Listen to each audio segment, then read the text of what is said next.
Saya tidak mengerti mengapa Dimas Sunan Kalijogo menggunakan ini. Apa ini ajaran Islam? Saya pun tidak mengerti mengapa Kanjeng Sunan Giri baru mempersoalkannya sekarang.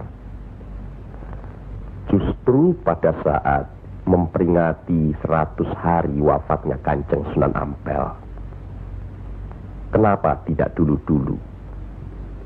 Ya, karena baru sekarang ini kita berkumpul tanpa ada orang lain di antara kita. Kenapa Dimas menggunakan kemenyan, bunga-bungaan, dan lain-lain ini? Bukankah Rasul menganjurkan agar kita selalu rapi, bersih, dan menggunakan wangi-wangian? Setiap sholat Jumat pun kita dianjurkan menggunakan wangi-wangian. Apakah sholat Jumat itu bukan ibadah? Tapi Sunan Kali membakarnya saat peringatan akan dimulai. Saat membaca doa. Sholat Jumat itu bukan hanya berdoa, tapi juga menghadap Allah.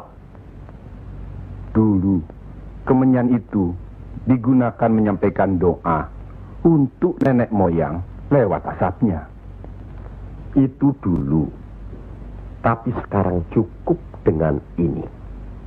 Yang pasti, kemenyan itu tidak boleh. Adakah tertulis jelas nama kemenyan itu? Adakah penjelasan atau kejelasan mengenai jenis, bentuk, atau nama dari wangi-wangian itu?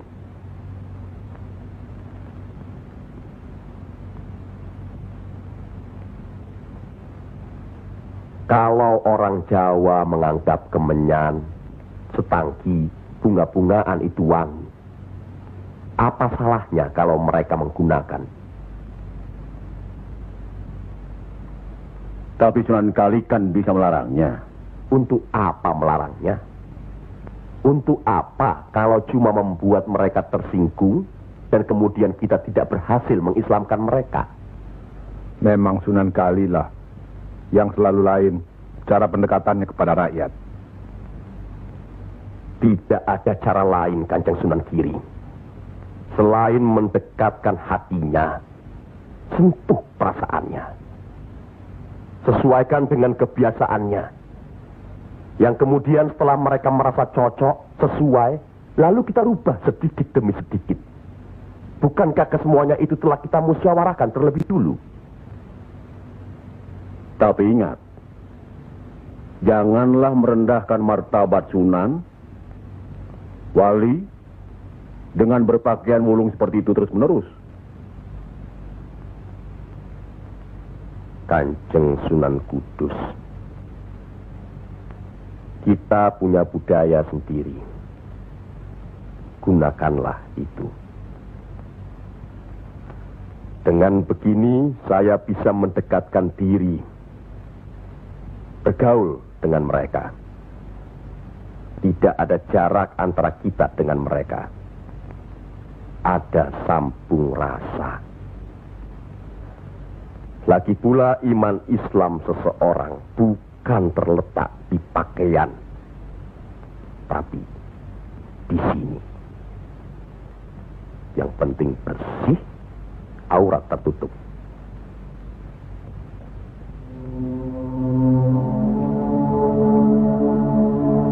Hari ini, setan-setan sedang bertengger di dada sedulur-sedulur. Lupakan firman Allah. Kalau ada perselisihan di antara kita umat muslim, kembalilah pada Al-Quran.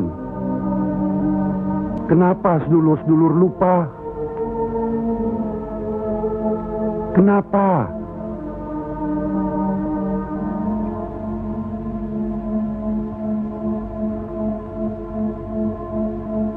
Maaf Kanjeng Sunan Giri. Semestinya hal ini tidak boleh terjadi. Apalagi Kanjeng Sunan sebagai pimpinan kami di sini.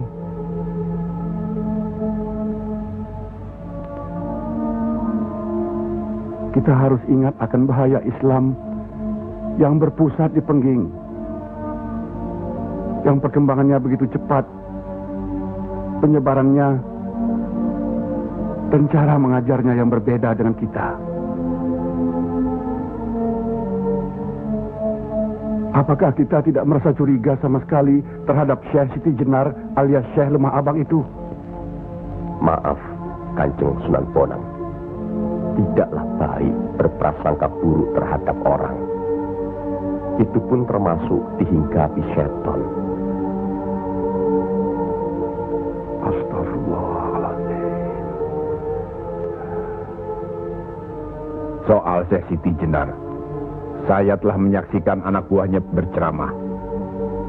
Anak buahnya bukan berarti Syekh Siti Jenar. Apakah Sunan Kali benarkan cara Syekh Siti Jenar yang musyrik itu? Bid'ah? Murtad? Wallahu alam. Saya belum pernah menyaksikan dengan mata kepala saya sendiri. Menurut Imam Ghazali, melihat lebih baik daripada mendengar.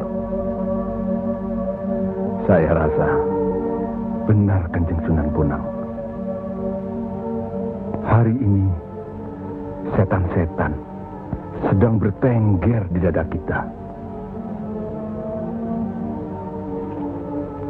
Maafkan saya, Kanjeng. Sama-sama, Kanjeng. Maafkan saya. Maafkan sama-sama. Maafkan. Maafkan saya, Sunan. Kanjeng Sunan Bonang. Sama-sama. Sunan Muria. Maafkan. Maafkan saya. Maafkan Kanjeng Sunan Kali. Alhamdulillah. Maafkan Kanjeng Sunan Kudus.